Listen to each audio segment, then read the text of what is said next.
உலக பட்டினித் தினத்தை முன்னிட்டு பசியில்லா மதுரையை உருவாக்குவோம் என மதுரை காந்தி மியூசிய செயலாளர் பேச்சு.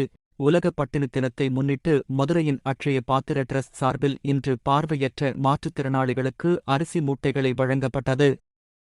முன்னதாக காந்தி மியூசிய செயலாளர் நந்தாராம் பேசும்போது, உலக பட்டினி தினத்தை முன்னிட்டு சூளுரை ஏற்போம், பசியில்லா மதுரையை உருவாக்குவோம் என்றார். அதனைத் தொடர்ந்து அட்சய பாத்திர டிரஸ்டின் நிறுவனர் நெல்லை பாலு பேசும்போது, தனி மனிதர் ஒருவனுக்கு உணவில்லை எனில் ஜகத்தினை அழித்திடுவோம் என்று பாரதி கூறிய கூற்றினை கூறியதோடு, கொரோனா காலத்தில் இருந்து இன்று வரை 11-20 நாட்கள் தொடர்ந்து தினமும் 300 பேருக்கு மதிய உணவு வழங்கி வரும் இந்த நிலையில் இன்று பட்டினி தினத்தை முன்னிட்டு இந்த பார்வையற்ற மாற்றுத்திறனாளிகளுக்கு அரிசி வழங்குவதில் பெருமை கொள்வதாக கூறினார். அரிசி மூட்டைகளை பெற்ற சந்தோஷத்தோடு பார்வையற்ற மாற்றுத்திறனாளிகள் சென்றனர். அட்சய பாத்திரத்தின் மூலம் நம்ம நெல்லை பாலனா சொன்ன மாதிரி கிட்டத்தட்ட ஓராண்டுகளுக்கு மேலாக 3 வருஷமாக ரொம்ப இதுக்கு முக்கிய காரணம்னா அந்த கோவிட் நேரத்தில் அனைவருக்கும் பசியை தீர்க்கின்ற ஒரே அடிப்படையில் அட்சய பாத்திரம் ரொம்ப முழு வீச்சில் வேலை பார்த்துருந்தாங்க.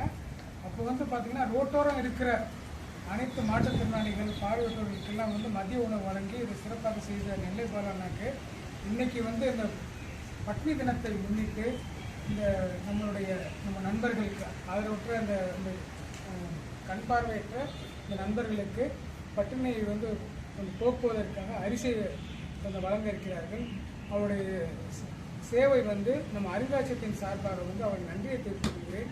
அதே மாதிரி ஒவ்வொரு நிகழ்வும் மக்களுக்காக ஒரு நல்ல தொண்டாற்றி கொண்ட நெல்லை பாலனாக்கு என்றுமே நம்ம உறுதுணையாக இருந்து நம்ம சேவைகள் செய்வதற்கு நாங்கள் உறுதுணையாக இருந்து நான் செயல்படுவோம் என்று இந்த தருணத்தை நான் தெரிவித்துக் கொள்கிறேன்.